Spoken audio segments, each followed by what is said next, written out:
পশ্চিমবঙ্গ সরকারের গুরুত্বপূর্ণ অর্ডার।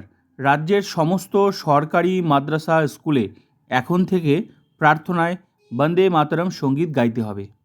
তো নোটিশটা আমি দেখাচ্ছি।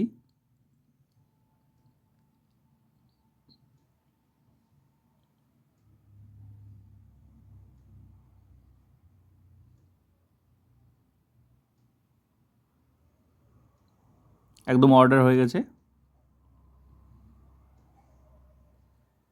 যত স্কুল আছে সমস্ত স্কুলে কিন্তু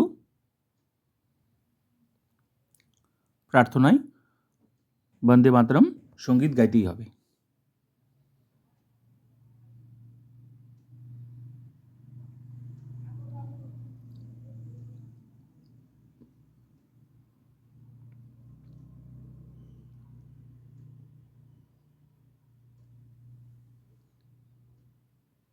তো ভিডিওটা ভালো লাগলে like, comment, subscribe and share.